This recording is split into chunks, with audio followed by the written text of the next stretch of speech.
1879, Milutin murió, desconsolado porque su hijo había sido etiquetado como vagabundo y había optado por entregarse a una vida de vicio, no contento con ver a su talentoso sobrino desperdiciar sus habilidades. En enero de 1880, dos tíos de Tesla le dieron dinero suficiente para empezar a estudiar en la Universidad Charles Ferdinand de Praga, a pesar de que Tesla no cumplía el requisito lingüístico, que especificaba que los estudiantes debían dominar tanto el checo como el griego. Sin embargo, dejando a un lado los problemas de comunicación, también llegó demasiado tarde y no pudo matricularse en las clases, por lo que durante todo ese tiempo a Tesla solo se le permitió asistir a conferencias y no recibió calificaciones formales. En 1881, Nikola Tesla consiguió su primer empleo en una empresa de telecomunicaciones de Budapest, la American Telephone Company, donde fue contratado como ingeniero eléctrico por Tivadar Puskás, que había trabajado anteriormente con Thomas Edison, el inventor de la bombilla, en los laboratorios Edison de Menlo Park. Convirtiéndose en un empleado valioso y compartiendo sus descubrimientos con su compañero de trabajo, Antal Szigeti, Tesla continuó estudiando el concepto de la corriente alterna en su tiempo libre, proponiendo que un motor accionado por circuitos desfasados podía mantener niveles de potencia para suministrar un flujo constante de electricidad.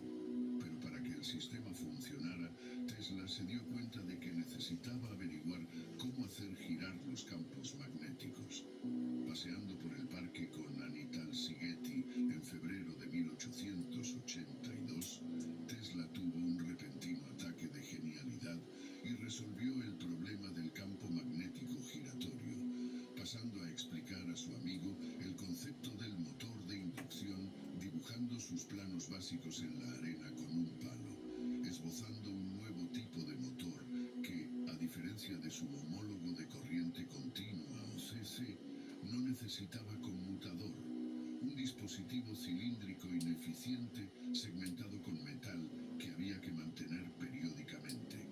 Impresionado por el genio de Tesla, Tivadar Puskás le recomendó que se trasladara a París para trabajar para su viejo conocido Thomas Edison en su Continental Edison Company, una empresa especializada en equipos eléctricos, donde su jefe Charles Batchelor, un directivo que había trabajado para Edison desde 1870, le asignó por primera vez el diseño de dinamos, un artilugio que convertía la energía mecánica en energía eléctrica y que se utilizaba sobre todo en circuitos de corriente continua. Sin embargo, Tesla siguió avanzando en la teoría de la corriente alterna, después de que le enviaran a trabajar en un proyecto en Estrasburgo, donde construyó el primer prototipo de motor de inducción. Sin embargo, Tesla no consiguió despertar un interés serio por la corriente alterna. Fue una lástima, ya que hoy en día la corriente alterna se reconoce como un método mejor de suministro de corriente eléctrica que la corriente continua. La corriente continua, que dominó los sistemas de suministro eléctrico a finales del siglo XIX, envía la electricidad en una sola dirección a lo largo de una red eléctrica. La corriente alterna, por el contrario, invierte y cambia de dirección periódicamente a lo largo de una red o sistema, a medida que su magnitud invierte alternativamente su curso. La corriente alterna es considerablemente más eficiente que la continua. El error de Tesla, si es que puede definirse como tal, es que simplemente se adelantó a su tiempo al intentar proponer la corriente alterna como el mejor método de generación de energía. Estaba en lo cierto, pero la tecnología disponible en aquel momento simplemente favorecía el método más rudimentario de la corriente continua. Tesla pronto se vio inmerso en otra crisis financiera personal, después de gastarse todo su sueldo, aunque había hecho lo suficiente durante su estancia en la empresa para impresionar a su supervisor Charles Batchelor, que estaba convencido de que Tesla tenía la fortaleza intelectual necesaria para trabajar junto al mismísimo Thomas Edison. En 1884, tras ser registrado por error como inmigrante sueco, después de que el funcionario de inmigración le oyera decir erróneamente Smiljan. Nikola Tesla llegó a Estados Unidos armado con una carta de presentación escrita por su mentor, Charles Batchelor, que decía textualmente: "Conozco a dos grandes hombres. Uno es usted, Thomas Edison, y el otro es este joven". Aunque Tesla no estaba de acuerdo con la idea de la corriente continua, se le puso a trabajar en la mejora de los motores de corriente continua ideados por Edison, que creía que los dispositivos de corriente alterna que Tesla imaginaba eran demasiado peligrosos e inviables, una divergencia de opiniones que se convertiría en una rivalidad de por vida. Obligado a desarrollar un invento en el que no creía, Tesla se desilusionó y empezó a esbozar los puntos débiles de la corriente continua y a defender las ventajas de la corriente alterna, señalando la ineficacia de la corriente continua de Edison, que solo iluminaba tenuemente las lámparas, y proponiendo en su lugar que los generadores se diseñaran con lo que él denominaba el principio polifásico, por el que la energía se reciclaría constantemente, ya que creía en la naturaleza cíclica de la electricidad. Tesla también insistió en que una gran desventaja de la corriente continua era su dependencia de costosas centrales eléctricas instaladas a intervalos de 2 millas, ya que era incapaz de mantener altos niveles de tensión a distancia, en contraste argumentando que la corriente alterna, en la que la dirección de la energía cambiaba entre 50 o 60 veces por segundo, era mucho más eficaz, ya que podía sostener con flexibilidad niveles variables de potencia de alta tensión y minimizar la pérdida de energía a larga distancia. Por eso, hoy en día, la energía que llega a los consumidores a través de las redes eléctricas es corriente alterna, que se mantiene a largas distancias mediante subestaciones transformadoras. Estos reducen la tensión alterna a lo largo de una distancia determinada. Una vez que la corriente alterna llega a su destino, por ejemplo a una casa, se utiliza directamente para aparatos eléctricos como lavadoras. Pero para otros aparatos más pequeños es posible convertir la corriente alterna en continua mediante diodos en la fuente de alimentación del aparato. Estos diodos solo permiten que la corriente eléctrica fluya en una dirección, garantizando así que el aparato reciba un flujo constante de energía. Desvinculándose de Edison y deseoso de difundir el evangelio de la corriente alterna, Tesla fundó su propia empresa en 1885, llamada Tesla Electric Light Company, con el respaldo financiero de dos ricos benefactores, Robert Lane y Benjamin Vail, que estaban seguros de que la corriente alterna era el futuro.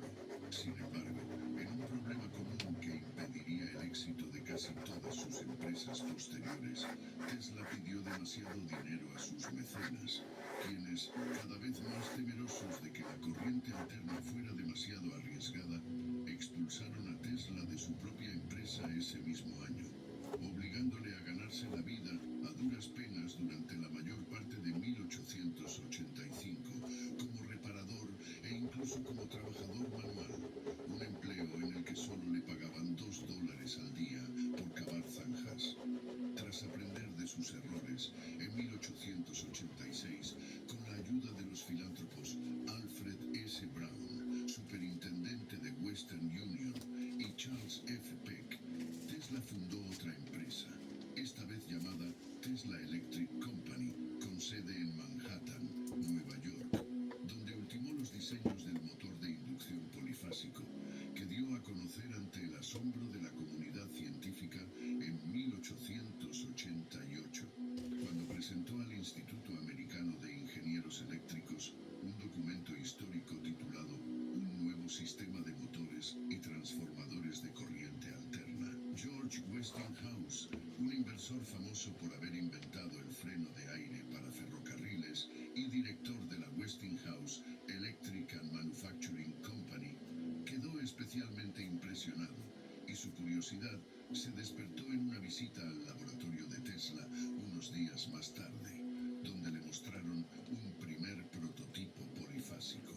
Convencido de que el revolucionario invento de Tesla podría suministrar energía a Estados Unidos, Westinghouse compró las 40 patentes pioneras de Tesla relativas a los generadores, motores y transformadores necesarios para construir un circuito polifásico de corriente alterna. Y contrató a Tesla como asesor para trabajar durante 12 meses en la planta de Westinghouse en Filadelfia, donde se fabricarían algunos de los primeros aparatos de corriente alterna disponibles comercialmente. La salida al mercado de la primera máquina de corriente alterna en 1886 fue el presagio de un amargo conflicto que estalló entre Westinghouse y Edison, conocido como la Guerra de las Corrientes, que enfrentó a la corriente alterna y la corriente continua desde 1888 hasta 1892. Durante la disputa, Edison trataría de utilizar sus recursos para influir en la opinión pública a su favor, y a pesar de que las pruebas demostraban claramente que la corriente alterna era segura y más eficaz a larga distancia, publicó varios artículos en las publicaciones más importantes, advirtiendo de los peligros de la corriente alterna. Sin embargo, Edison fue incapaz de convencer a su mayor benefactor de la superioridad de la corriente continua, y el lobo de Wall Street, John Pierpont Morgan, que en 1892 fusionó Edison General Electric con la Thomas Houston Company, centrada en la corriente alterna, eliminó el nombre de Edison para crear General Electric y se pasó por completo a los instrumentos de corriente alterna. Con Edison marginado, la corriente alterna se alzó como la vencedora indiscutible de la Guerra de las Corrientes, ya que Westinghouse aumentó su facturación anual de $800.000 en 1887 a 4.2 millones en 1890. $2 millones en el 1890, mientras que Tesla cobraba unos $105.000 en concepto de derechos de autor a finales de 1891, un periodo que también fue testigo de varios otros triunfos personales y profesionales de Tesla, que se convirtió oficialmente en ciudadano estadounidense en julio de 1891, al mismo tiempo que establecía 2 laboratorios personales en Nueva York, situados en South Fifth Avenue y East Houston Street. Por otra parte, los cheques de dividendos de Tesla llegarían a un abrupto fin después de que las finanzas de Westinghouse se vieran en desorden, al fracasar sus planes de ampliar la empresa mediante grandes préstamos en noviembre de 1890, después de que el colapso de la firma de corretaje Baring Brothers obligara a los acreedores, presas del pánico, a reclamar sus préstamos. Para cubrir sus pérdidas, Tesla siguió centrando su atención en experimentos con corriente alterna de alta frecuencia, inventando una lámpara que solo requería un cable, un transformador oscilante y un alternador de alta frecuencia,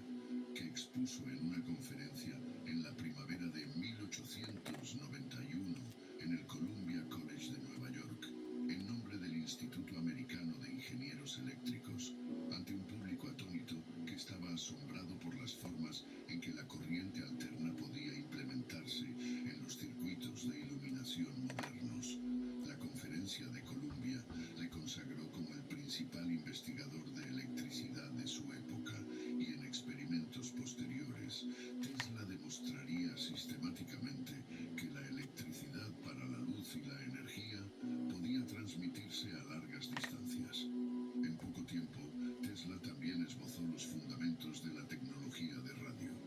En una conferencia pronunciada en 1893 en el Instituto Franklin, popularizada más tarde por la revista Century Magazine,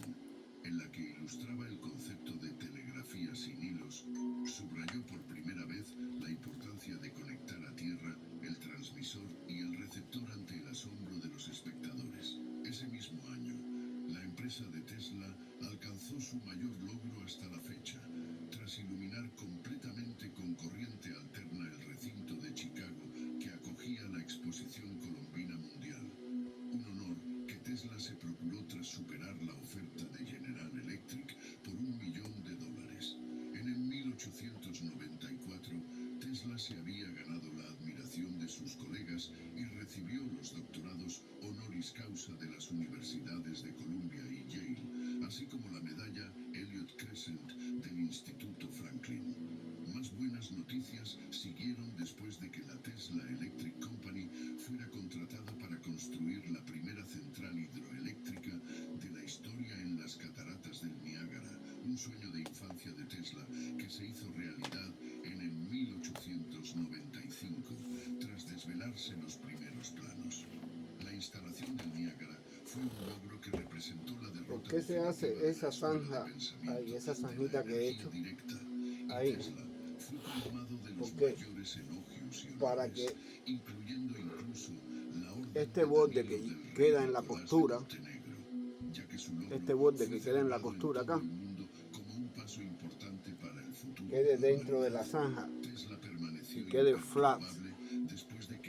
a esta pieza de la puerta. Entonces verán cómo queda, para que quede un trabajo perfectamente realizado. Incluidos cientos de modelos, notas, herramientas científicas. Entonces ahora voy a zafar esta pieza que tenían un valor conjunto de $50.000. A pesar de ello, en el 1896 demostró algunos de los primeros usos de los rayos X, descubiertos casi al mismo tiempo por el científico alemán Wilhelm Conrad Röntgen,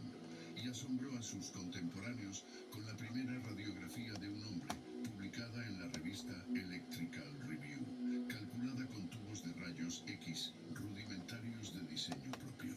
Tras revelar algunas de las funciones más innovadoras de los rayos X, Tesla ideó a continuación los elementos básicos del radiotransmisor, y en el 1896 construyó una unidad rudimentaria que recibía ondas de radio. Evaluó su nuevo invento en el Hotel Gerlach, situado en la calle 27 de Manhattan, donde vivía, enviándole ondas de radio desde su laboratorio neoyorquino de la Quinta Avenida Sur. Tesla presentó sus descubrimientos en una exposición celebrada en 1898 en Madison Square Gardens, donde demostró ante un público atónito un barco controlado por radio al que llamó Telautomaton, y en 1901 ya había obtenido una patente que aclaraba que había creado un sistema para transmitir energía eléctrica. En 1899 y 1900, tras recibir el encargo de John Jacob Astor de montar un nuevo sistema de iluminación en un contrato valorado en $100.000, Tesla trasladó su laboratorio a Colorado Springs, donde, desobedeciendo por completo las instrucciones de su mecenas, decidió explorar las ondas estacionarias terrestres, que consideraba su mayor descubrimiento.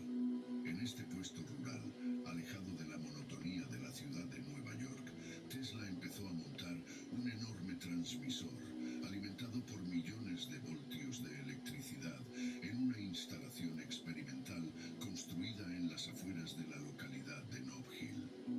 Mantenía alejados a los curiosos con una ominosa línea de Dante, clavada en la entrada principal, que decía textualmente: «Abandonad la esperanza todos los que entréis aquí».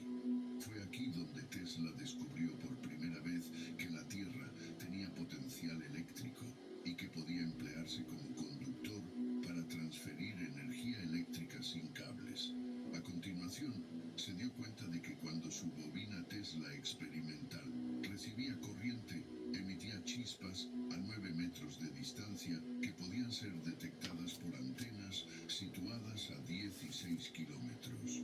Al darse cuenta de que ahora podía transmitir señales sin cables utilizando las frecuencias electromagnéticas del planeta, Tesla exploró las aplicaciones prácticas, consiguiendo encender 200 lámparas alimentadas por una fuente de energía situada a 26 millas de distancia. Aprovechando el mismo fenómeno, fue capaz incluso de producir un rayo artificial. Tesla señaló que el descubrimiento de las ondas electromagnéticas estacionarias y su interacción con la Tierra tenía implicaciones de gran alcance. Tesla pasaría la mayor parte del resto de su carrera investigando este descubrimiento, ya que consideraba que tenía el potencial de transmitir energía eléctrica a través de grandes distancias sin necesidad de cables. De hecho, esperaba que su trabajo pudiera proporcionar algún día al mundo entero energía eléctrica limpia y gratuita. Sin embargo, como muchas de las ideas de Tesla, fue financiado por inversores como J.P. Morgan, que pretendían comercializar sus inventos con fines lucrativos y solo estaban dispuestos a financiar investigaciones que les reportaran beneficios. Así pues, serían las todopoderosas fuerzas del mercado las que acabarían echando por tierra tantas de las imaginaciones de Tesla. Fue durante este fértil periodo de descubrimientos cuando Tesla también hizo algunas afirmaciones menos ortodoxas, afirmando que había establecido contacto con seres extraterrestres que habían desencadenado una serie de pitidos ominosos que sonaban en uno de sus receptores. Tesla había oído por primera vez esta extraña combinación de ruidos procedentes del aparato en plena noche e interpretó la regularidad de los pitidos como señal de que estaban siendo manipulados por una entidad inteligente, teoría que expuso públicamente en una carta a la Cruz Roja Americana en enero de 1901. Aunque la historia de Tesla fue descartada por muchos escépticos, aún hubo quien le creyó. Influidos por la noción de una raza intergaláctica de marcianos, popularizada por primera vez en 1895 con la publicación de un libro titulado Marte, escrito por el astrónomo estadounidense Percival Lowell, los partidarios de Tesla señalaron que podría haber establecido contacto con alienígenas del planeta rojo.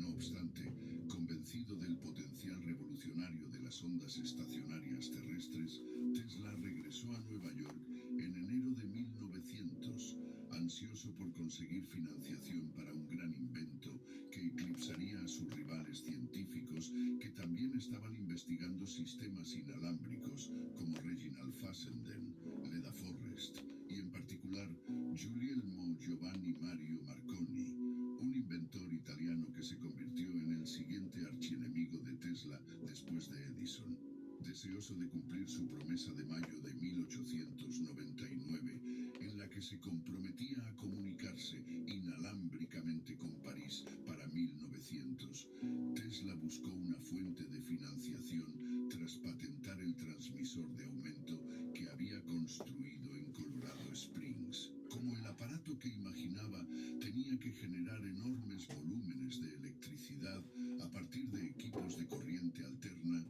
Tesla se dirigió primero a su viejo aliado George Westinghouse, que declinó participar, pero le prestó la maquinaria necesaria,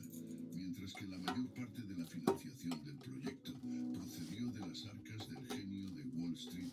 J.P. Morgan, que firmó un acuerdo con Tesla tras fracasar las negociaciones que discutían la compra de las patentes inalámbricas de Marconi, tras convencerle de que la transferencia inalámbrica de información dejaría obsoletos los costosos cables submarinos que su empresa utilizaba para enviar mensajes transatlánticos.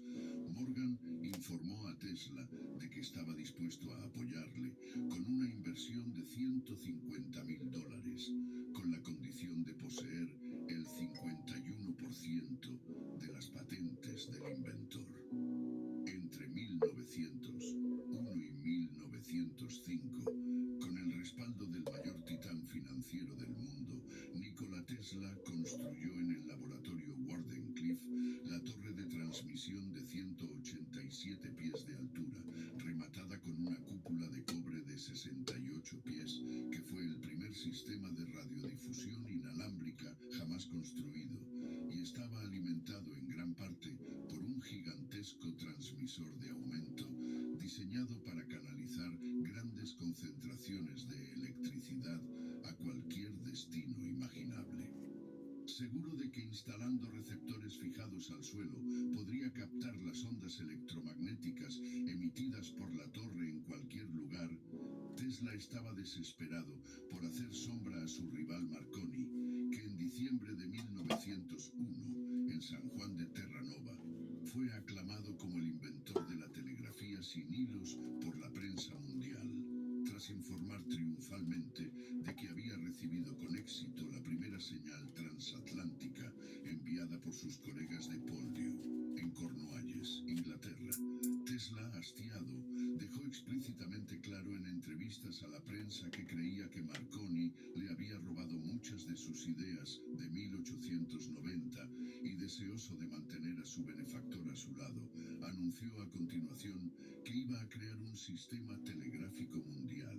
un conjunto de comunicaciones de vanguardia similar a la World Wide Web de los años 90, en el que receptores individuales captarían mensajes y noticias emitidos por instalaciones transmisoras. Tesla imaginó varios tipos diferentes de receptores, uno que se anticipaba al fax al actuar como impresora y publicar periódicos diarios, otro que era un altavoz que podía reproducir mensajes de voz y otro que era un artilugio de mano sujeto a un cable vertical en un poste corto que podía descodificar ondas de radio, prefigurando el teléfono móvil moderno.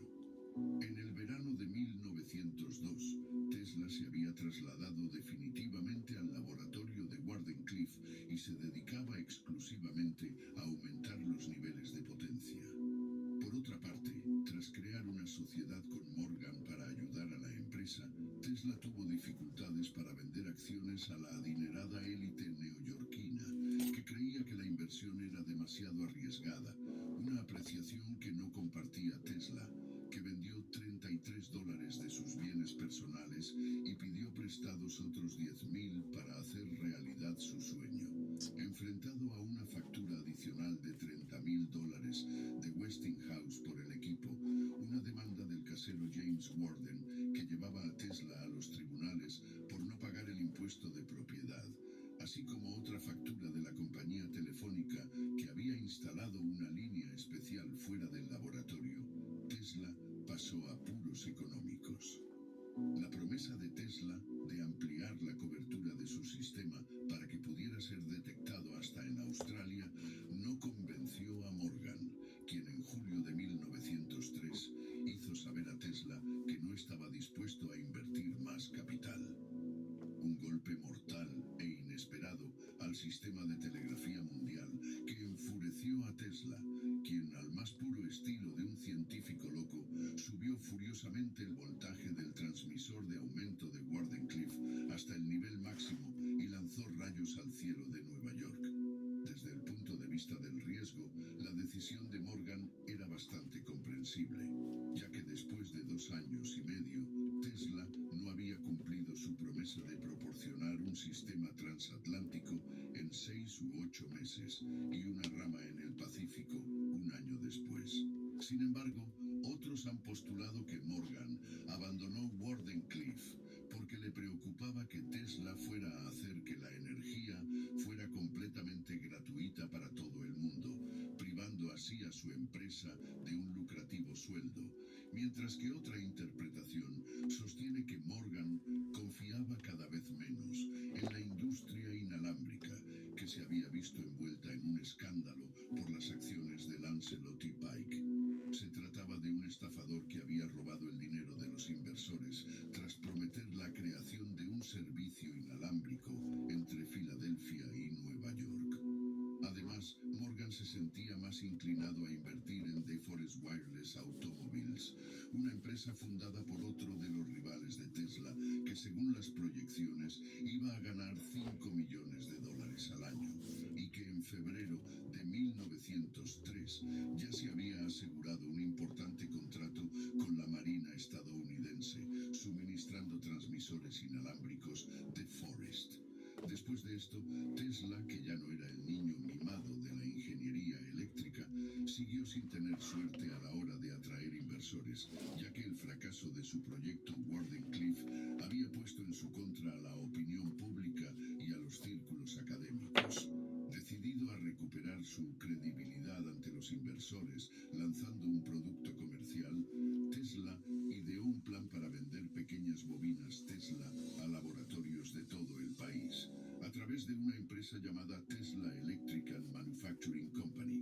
pero al final fracasó por falta de inversión. Abatido y difamado en Estados Unidos, Tesla se enteraría de que ni siquiera su reputación en su país natal podría salvarlo, después de que los banqueros serbios se negaran a financiarle, mientras que su antiguo socio, John Jacob Astor, todavía molesto porque Tesla había gastado su préstamo de 1899 investigando las ondas estacionarias terrestres en lugar de la iluminación inalámbrica, se negó cortésmente a involucrarse. A principios de 1904, Tesla ya contrataba sus servicios como consultor y se había embarcado en un nuevo proyecto para aprovechar la energía de las cataratas del Niágara, en colaboración con el empresario William B. Rankin. Sin embargo, el verdadero deseo de Tesla siempre fue reanudar sus experimentos en Wardenclyffe, una perspectiva cada vez más improbable, ya que los inversores se sentían desalentados por el hecho de que Morgan aún poseía el 51% de las patentes de Tesla, lo que significaba que los socios comerciales siempre tendrían que consultarle para obtener algún beneficio financiero de los inventos de Tesla. En respuesta, Tesla bombardeó a Morgan con apasionados llamamientos para que volviera a contratarle, en una serie de cartas que podían presentarse de muchas formas, con algunas propuestas cuidadosamente preparadas que prometían a Morgan márgenes de beneficio irrealmente altos, mientras que en otras, Tesla garabateaba desesperadamente arrebatos emocionales, denunciando su trato injusto. Incapaz de conseguir apoyo financiero y luchando aún por hacer funcionar la torre Wardenclyffe, Tesla se encontraba en una situación sombría y empezó a entrar en una verdadera crisis nerviosa tras la prematura muerte de su socio Rankin y el colapso de Canadian Niagara Power en el otoño de 1905. Tesla, que siempre estuvo fascinado por la psicología humana, compartió en los años 20 su experiencia de colapso emocional con el escritor George Sylvester Birek en un publicitado libro sobre la teoría freudiana en el que explicaba cómo, en su delirio, le perseguían imágenes de su difunto hermano Dane, así como de la madre de ambos. Tesla se recuperaría de su crisis en 1906 y con una nueva determinación para demostrar que era un activo valioso, cambió su enfoque de la ingeniería eléctrica a la mecánica, profundizando en la ciencia del vuelo en un intento de recaudar dinero para poder continuar su trabajo en Wardenclyffe, que en 1904, debido a la falta de fondos, había hipotecado a George C. Bolt, el propietario del Hotel Waldorf Astoria, donde Tesla vivió durante muchos años. El resultado fue la invención de una turbina que funcionaba sin aspas. Sin embargo, el artilugio de Tesla fue recibido con poco entusiasmo por John James Astor, que se negó a invertir en la idea en 1909. Sin embargo, Tesla seguía confiando plenamente en su diseño, por lo que en octubre concedió 2 patentes para una bomba y una turbina e incluso fundó una nueva empresa, la Tesla Propulsion Company. Sin embargo, después de que Tesla volviera a fracasar en una demostración en la Waterside Power Station de Nueva York, y soñando aún despierto con reiniciar sus investigaciones sobre la energía inalámbrica, se puso en contacto con el hijo de J.P. Morgan, Jack Morgan, en 1913, para que se convirtiera en un posible inversor. Más interesado en sus diseños de turbina, Jack Morgan asignó a Tesla $20,000, que en lugar de utilizar el dinero en la forma prevista, lo gastó todo tratando de persuadir a Sigmund Bergman, un industrial alemán, para que financiara su proyecto, que se interrumpió tras el estallido de la Primera Guerra Mundial. Durante los 10 años siguientes, a medida que su riqueza personal empezaba a evaporarse, Tesla continuó evaluando su turbina y trabajando en colaboración con fabricantes como Pyle National en Chicago, Alice British Chalmers en Milwaukee y la Bad Company en Filadelfia. Pero fue incapaz de solucionar un problema recurrente que acabó por condenar el proyecto, ya que si funcionaba a más de 10.000 revoluciones por minuto, los finos discos de la maquinaria interna empezaban a deformarse y no había materiales más resistentes disponibles. La incapacidad de Tesla para conseguir financiación para cualquiera de sus proyectos y su afición a gastar más de la cuenta le llevaron a vaciar casi por completo sus cuentas bancarias y a partir de 1916 se vio obligado a declararse en quiebra. Tesla admitió que sus ingresos mensuales no superaban los 350 o 400 dólares, tras declararse incapaz de pagar 935 dólares en impuestos al fisco de Nueva York, y aunque técnicamente seguía siendo el presidente y tesorero de la Nikola Tesla Company, más del 90% de las acciones de la empresa eran propiedad de amigos, banqueros y acreedores, y muchas de sus patentes para entonces habían caducado, dejando a Tesla prácticamente sin un céntimo. En un intento de salvarse de la ruina financiera, Tesla interpuso una demanda contra Marconi en agosto de 1915, acusando al italiano de patentar ilegalmente la tecnología de radio en 1904. Pero el caso no llegó a ninguna parte y Marconi siguió siendo el propietario oficial por el momento, decisión que más tarde anuló el Tribunal Supremo en 1943, solo unos meses después de la muerte de Tesla. En consecuencia, Tesla se vio obligado a ganarse la vida creando inventos menores y registrando varias mejoras en velocímetros para automóviles, frecuencímetros y caudalímetros, cuya licencia concedió a Waltham Watch Company en 1918. La empresa utilizó el nombre de Tesla como estratagema comercial para vender velocímetros de fabricación científica, ya que a pesar de las circunstancias cambiantes de Tesla, su nombre seguía teniendo cierto peso y las opiniones y pensamientos de Tesla seguían suscitando mucho interés en la prensa, como en 1917, cuando, presagiando la llegada de la tecnología de radar en la década de 1930, pronosticó que la radiación de microondas podría emplearse para detectar barcos. A pesar de sus problemas financieros, Tesla seguía teniendo admiradores y en 1915 el New York Times informó de que había ganado conjuntamente el Premio Nobel de Física, un honor que compartiría con su antiguo aliado y ahora acérrimo enemigo Thomas Edison. Pero en la ceremonia de entrega de premios, el galardón fue a parar a manos de William H. Bragg y su hijo,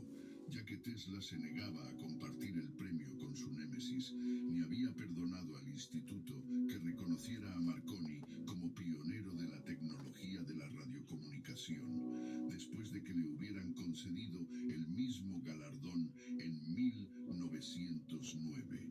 2 años más tarde, en 1917, sin embargo, los esfuerzos individuales de Tesla serían reconocidos cuando aceptó la medalla Edison del Instituto Americano de Ingenieros Eléctricos, el premio más prestigioso en ingeniería electrónica, donde el trabajo de su vida fue elogiado en un discurso del vicepresidente de la organización que dijo: si incautáramos y elimináramos de nuestro mundo industrial el resultado del trabajo del señor Tesla, las ruedas de la industria dejarían de girar, nuestros coches y trenes eléctricos se detendrían, nuestras ciudades estarían a oscuras y nuestras fábricas estarían ociosas y muertas. Su nombre marca una época en el avance de la ciencia eléctrica. Sin embargo, a Tesla le importó muy poco la condecoración y optó por abandonar el club de ingenieros, donde se celebraba la ceremonia de entrega de premios, poco antes de que le entregaran el medallón, lo que provocó que su amigo y la persona que le había nominado, Bea Berendt, se embarcara en una frenética búsqueda que terminó en Bryant Park, frente al lugar de la ceremonia, donde Tesla estaba ocupado dando de comer a las palomas. Tesla detestaba especialmente que el premio llevara el nombre de su rival.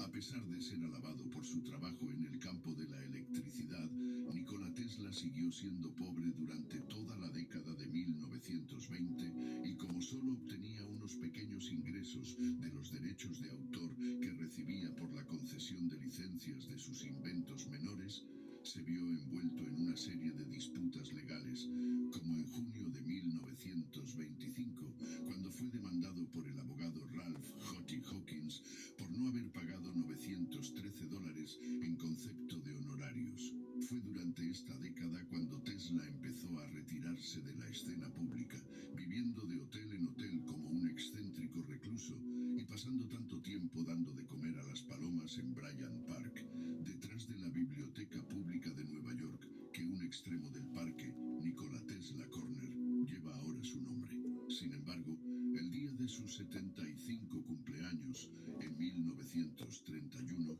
Nikola Tesla volvió de repente a ser el centro de atención, apareciendo en la portada de la revista Time, y gracias a los esfuerzos de un joven escritor científico llamado Kenneth Swayze, recibió más de 70 cartas de felicitación publicadas en un volumen testimonial de algunos de los científicos más estimados de la época, entre ellos Albert Einstein. Entrevistado por la revista Time, Tesla esbozó muchos de sus planes futuros y reveló con confianza cómo iba a refutar la teoría de la relatividad de Einstein, cómo no estaba convencido de que la energía se desprendiera de un átomo partido,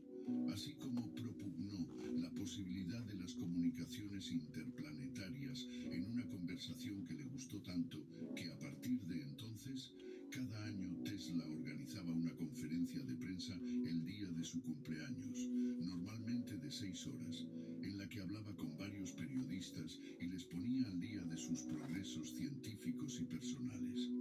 Por ejemplo, en 1932 informó al público en general de su deseo de construir un motor propulsado por rayos cósmicos y en 1936 contó a los periodistas que movía los dedos de los pies cientos de veces antes de acostarse, un ejercicio que creía que tonificaría su cuerpo y le permitiría vivir hasta los 135 años. Destaca la fiesta de 1934, en la que Tesla reveló por primera vez que estaba en proceso de crear un arma de haces de partículas, afirmando en el New York Times que podría enviar haces concentrados de partículas a través del aire libre, de una energía tan tremenda que derribarán una flota de 10.000 aviones enemigos a una distancia de 250 millas de la frontera de una nación defensora y harán que ejércitos de millones de personas caigan muertos a su paso. Anticipándose a la posterior doctrina de la destrucción mutua asegurada y al concepto de punto muerto nuclear, Tesla creía que su rayo láser podría acabar con la guerra por completo, ya que era tan devastador que cualquier medida defensiva imaginable sería inútil contra él. Aunque Tesla se dejaba llevar en ocasiones por sus fantasías, el rayo de la muerte era un proyecto real y fue objeto de un estudio de Tesla redescubierto en 1984, titulado The New Art of Projecting Concentrated Non-Dispersive Energy Through Natural Media. El nuevo arte de proyectar energía concentrada no dispersiva a través de medios naturales, que exponía los fundamentos de un sistema de armas que descargaba partículas de tungsteno y mercurio a 48 veces la velocidad del sonido para producir proyectiles devastadores. A pesar de que el invento de Tesla era imposible, suscitó una gran publicidad, lo que motivó a Tesla a contratar al arquitecto húngaro Titus de Bóbula para diseñar una nueva torre que evaluara el rayo de la muerte, aunque el proyecto nunca llegaría a ponerse en marcha, ya que en 1935 Tesla ya no trabajaba con de Bóbula, que había demostrado ser un personaje escurridizo tras intentar pedirle dinero prestado e intentar involucrarle en un negocio ilegal de armas en Paraguay. No obstante, Tesla, siempre astuto, todavía era capaz de utilizar el Ferrari que le rodeaba en su beneficio en algunas algunas situaciones, ofreciendo un prototipo funcional del rayo láser valorado en $10.000 a los gerentes del Hotel Gobernador Clinton como compensación por los $400 que les debía,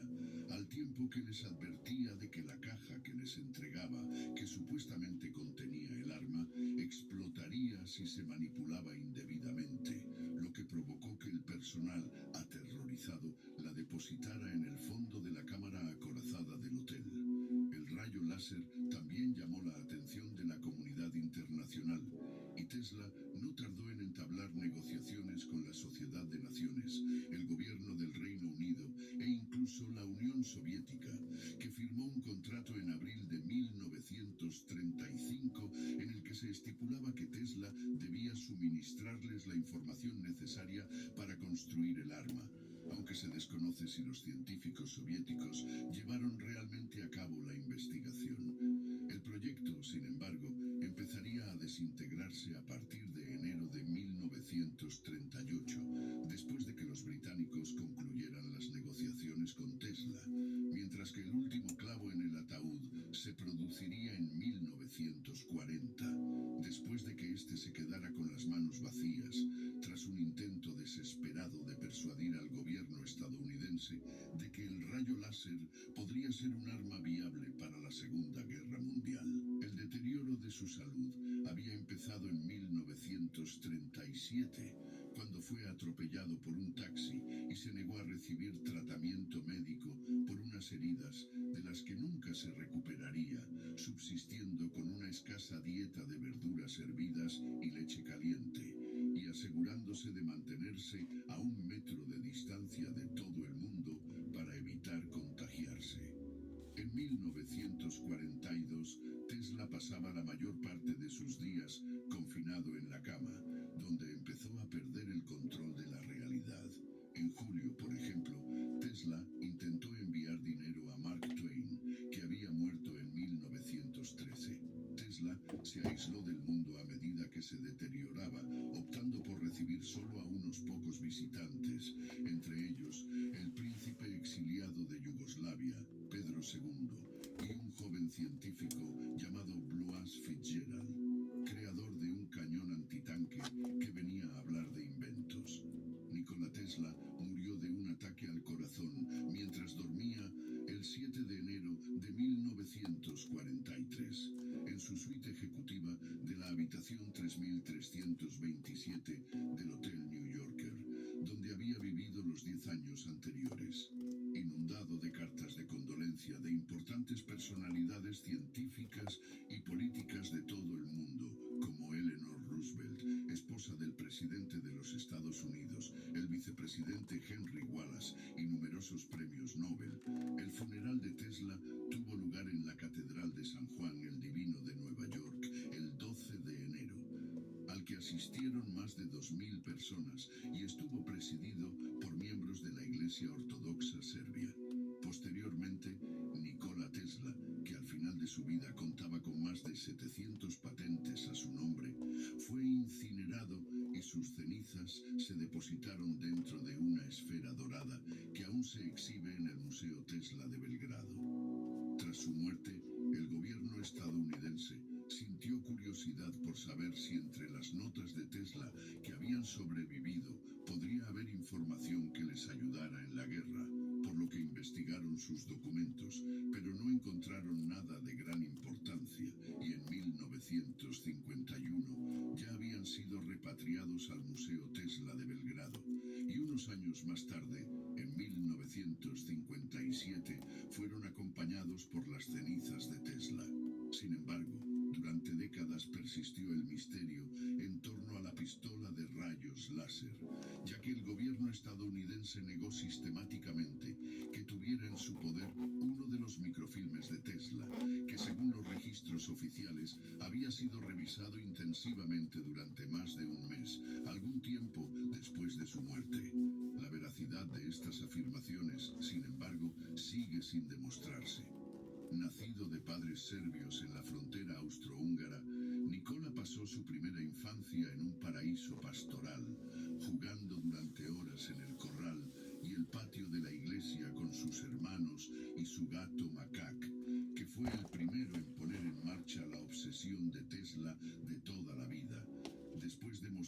las extrañas formas en que los fenómenos eléctricos interactuaban con el mundo material. De joven, Tesla se vio asediado por un catálogo de enfermedades desconcertantes, entre ellas una hipersensibilidad a las imágenes mentales que hacía que los productos de su imaginación parecieran reales, así como una fijación por cuantificar todo lo que veía y experimentaba. Tesla era un genio excéntrico clásico, poseedor de una fe incontenible en su propia capacidad para idear conceptos nuevos y originales, que presentaba con la extravagancia y las dotes interpretativas de un showman, ya que en el escenario era tan eléctrico como su tema, presentándose, en palabras del periodista del New York World Arthur Brisbane, como una criatura radiante, con la luz brillando en cada poro de su piel, en la punta de sus dedos y en la punta de cada pelo de su cabeza. A mediados de la década de 1890, Tesla se encontraba en la cúspide de su poder y realizaba importantes contribuciones a otros campos académicos. Pero Tesla, que daba prioridad a sus actividades intelectuales y nunca se casó ni formó una familia, también tenía su parte de ansiedad, ya que la presión de su trabajo le hacía especialmente susceptible a los arrebatos emocionales de desesperación e ira cuando las cosas no le iban bien. Las desgracias de Tesla solían deberse a su excesiva confianza en sí mismo, a los pocos resultados comerciales tangibles de sus experimentos y a que no tenía reparos en gastar irresponsablemente todo el dinero de sus inversores sin dejar de pedir más, un hábito que dañaría irreparablemente su reputación en sus últimos años y le convertiría en un recluso empobrecido que se escondía en hoteles de Nueva York. En la década de 1930, cuando Tesla empezaba a envejecer, disfrutó de una renovada ola de popularidad internacional al revelar que planeaba ensamblar una pistola láser que, según preveía, sería tan poderosa que acabaría con todos los conflictos. Sin embargo, como muchos de sus planes, nunca llegaría a materializarse, esfumándose en 1940 tras fracasar su último intento de interesar al gobierno estadounidense, aunque muchas décadas después aún persistiría la curiosidad por el rayo de la muerte. Tras un periodo de deterioro mental y físico, en 1942, Nikola Tesla murió en su habitación del Hotel New Yorker el 7 de enero de 1943, pero quedó inmortalizado por sus contribuciones fundacionales a la ciencia. Hoy, una de las empresas más destacadas y valiosas del mundo se llama Tesla Inc. Se trata de una empresa que pretende revolucionar los sistemas de transporte y el suministro de energía en todo el mundo, y aunque no tiene ninguna relación directa con el hombre Nikola Tesla, es apropiado que la obra de su vida haya sido recordada de esta manera. Tesla, de etnia serbia, nació en Croacia a mediados del siglo XIX, en una época en que los Balcanes estaban muy lejos del centro del desarrollo tecnológico e industrial y formaban parte del Imperio Austrohúngaro, una potencia atrasada que no contribuía mucho al desarrollo de la sociedad de la época. Tesla fue el primer pionero de la corriente alterna, el primero en realizar importantes avances en la tecnología de la radio y el primero en idear muchos de los sistemas que se utilizan hoy en día en los sistemas de energías renovables. Y lo que es más impresionante, ideó todo el concepto de tecnología y comunicación inalámbricas. En este sentido, se sitúa en una pequeña fila de individuos de la historia moderna que incluye a Galileo Galilei, Isaac Newton, Thomas Edison y Albert Einstein, cuyo trabajo a lo largo de su vida ha transformado nuestra comprensión de la ciencia moderna y el funcionamiento de la sociedad. Por todo ello, cabe preguntarse por qué Tesla no recibió en vida todo el reconocimiento que debería por sus éxitos. La respuesta a este enigma es relativamente clara.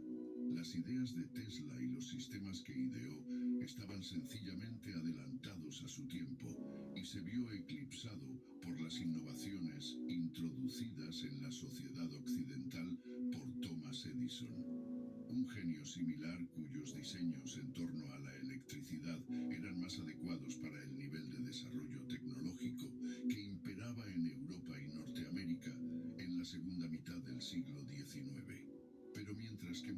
los inventos y trabajos pioneros de Edison en torno a la generación de electricidad se consideran ahora algo arcaicos e ineficaces, los diseños e ideas de Tesla siguen siendo ampliamente elogiados. Quizás en este sentido, habría que dejar que Edison dijera la última palabra sobre Tesla. Aunque en su momento desestimó la idea del servio de la corriente alterna por considerarla poco práctica, al final Edison llegó a la conclusión de que Tesla era una de las verdaderas grandes figuras en el desarrollo de nuestro mundo eléctrico. Edison tenía toda la razón en su apreciación, aunque Edison ganó el concurso para convertirse en la principal figura de la electrificación en Norteamérica a finales del siglo XIX. Hoy en día, cuando uno hierve una tetera o utiliza muchos otros aparatos eléctricos, lo más probable es que esté utilizando un aparato de corriente alterna, en lugar de la corriente continua que Edison defendía. Así pues, aunque Tesla perdió la guerra de la corriente en el siglo XIX, fue un profeta de la tecnología y la eficiencia energética del siglo XX e incluso del XXI. Aunque Nikola Tesla no inventó, o más bien descubrió, la corriente alterna, su genialidad residía en su capacidad para encontrar aplicaciones de gran alcance en el mundo real a nuevos descubrimientos y fenómenos naturales. Poseía una visión que pocos de sus contemporáneos podían igualar, ni siquiera Thomas Edison, y no cabe duda de que cambió el mundo tanto como su antiguo patrón, ya que la bombilla sería prácticamente inútil sin un medio fiable y seguro de suministro de energía a larga distancia. De hecho, pocas personas han influido tanto en la sociedad moderna como Nikola Tesla, ya que la mayor parte de la humanidad dispone actualmente de energía eléctrica, en gran parte gracias a su trabajo. Tesla trató incluso de encontrar la manera de suministrar energía eléctrica gratuitamente a los consumidores, lo que explica por qué se le tiene tanto aprecio, pero también por qué nunca consiguió rentabilizar su trabajo como lo hicieron otros como Edison. Tal vez lo que más nos atrae de personas como Nikola Tesla, Albert Einstein y la raza de inventores y científicos de los últimos tiempos, que con poca o ninguna educación formal revolucionaron sus respectivos campos, es la imagen del excéntrico científico loco, trabajando solo en experimentos y cálculos. En una época en la que los descubrimientos y logros de los científicos individuales están hoy subsumidos por las corporaciones multinacionales para las que trabajan, hay algo romántico e inspirador en que un ser humano tenga un impacto tan positivo en la civilización humana a través de su propio esfuerzo. Nikola Tesla es una de estas personas, y a pesar de que quizás no recibió el dinero o el reconocimiento que merecía en vida, desde su muerte ha sido inmortalizado como uno de los inventores más grandes e importantes que han existido. ¿Qué opina de Nikola Tesla? ¿Cree que fue un científico más brillante que Einstein? Háganoslo saber en la sección de comentarios y mientras tanto, muchas gracias por vernos.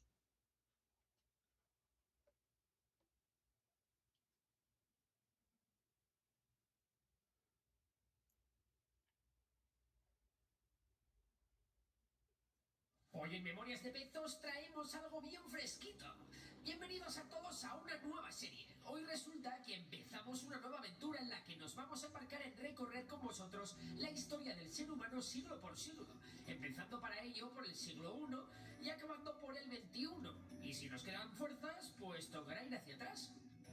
El siglo I marcó un punto de ruptura enorme. Este fue el siglo que hizo que los siglos anteriores fueran llamados AC y los posteriores DC. Y no, esto no tiene nada que ver con las pilas.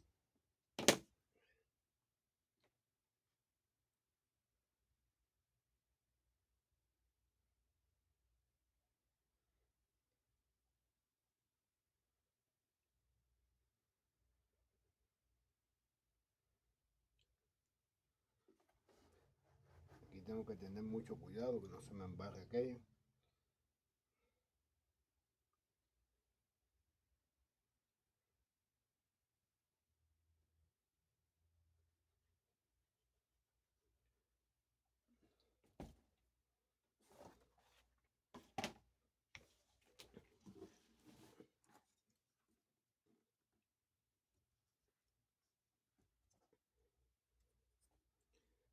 Vamos a mirarlo así.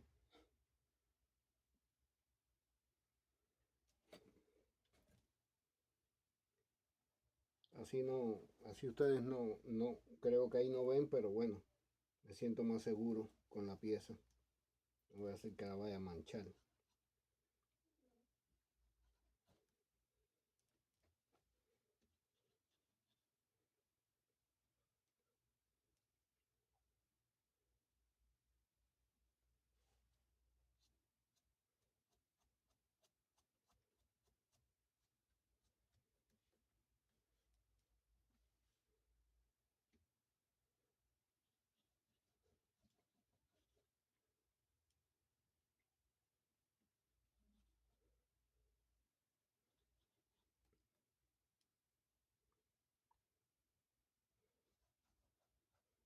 Como esta es la primera que hice,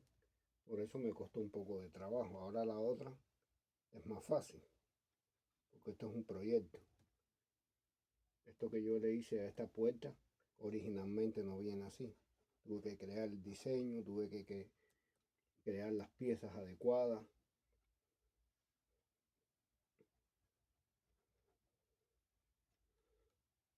Hasta que finalmente me salió. Bueno, industrialmente también se hace así, se hacen pruebas, lógico, para ultimar detalles, corregir defectos. En el proceso surgen otras ideas, que inclusive con el tiempo el fabricante va dándole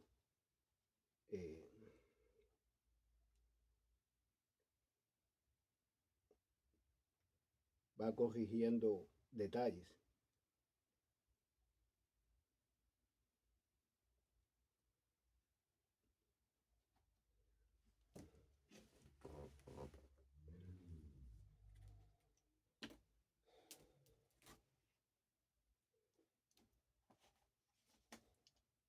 Pero bueno, pienso que me salió perfecto.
aquí.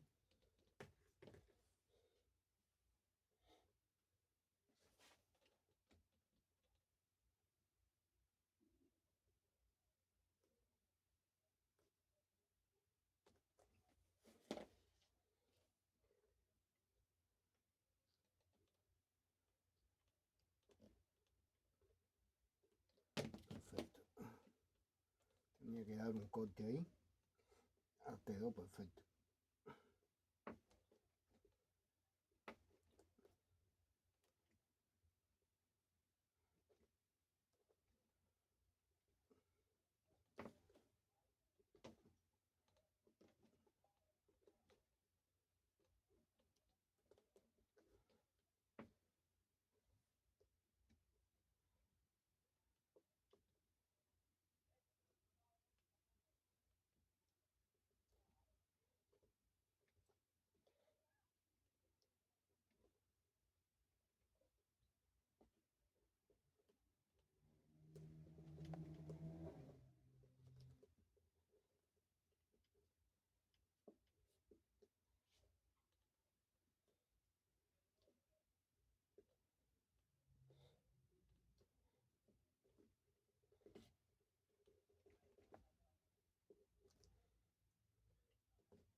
todo quedó en el mismo sitio.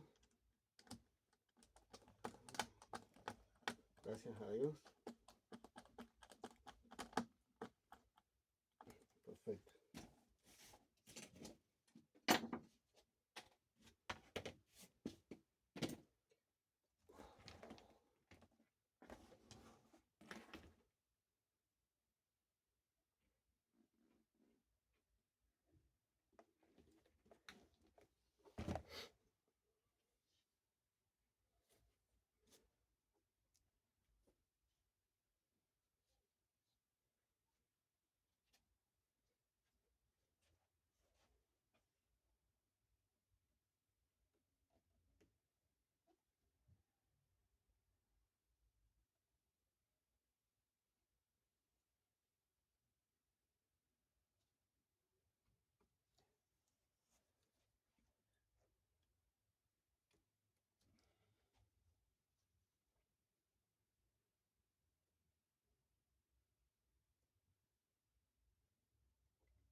Eso ahí cuando seca, eso más nunca se va a ir.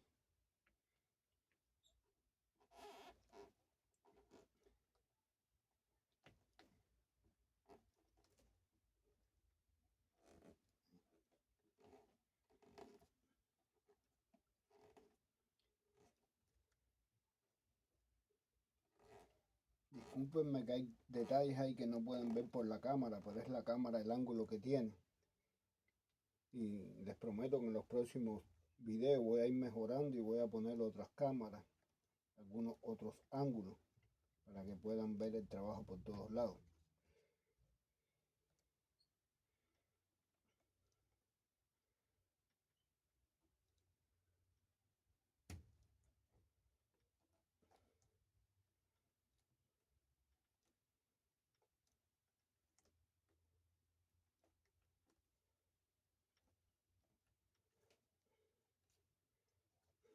Perfecto.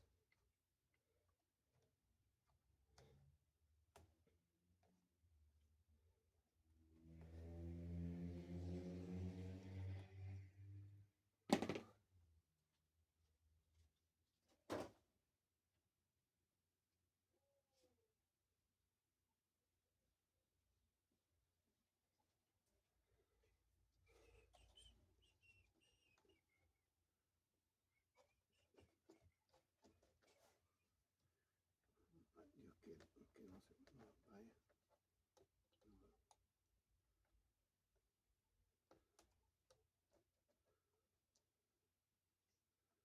Ok, esto aquí. Recortar aquí.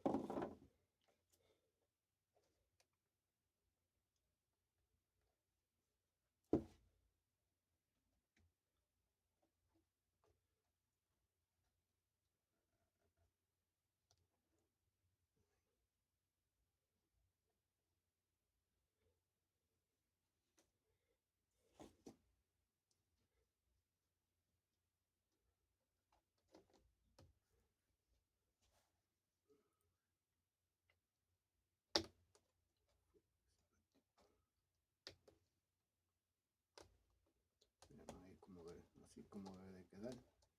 No la voy a introducir porque esta pieza hay que volverla a sacar, pero es para que vean la idea como queda.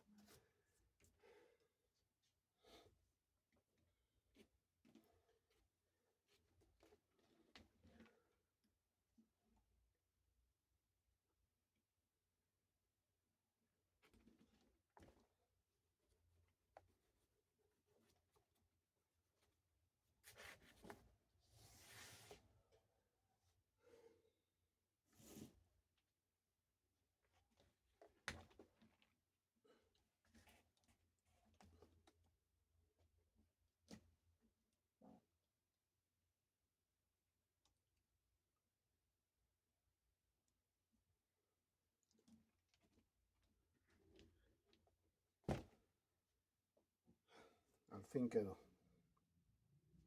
Espero que les haya gustado el video y si les gustó, denme un like. Recuerden que mi compañía es Magic Leather Design. Estoy en Miami, Florida. Mi teléfono es el 786-521-6018. Esto es el cover para una puerta, para un MyBat S680. Un abrazo, los quiero. Bye bye.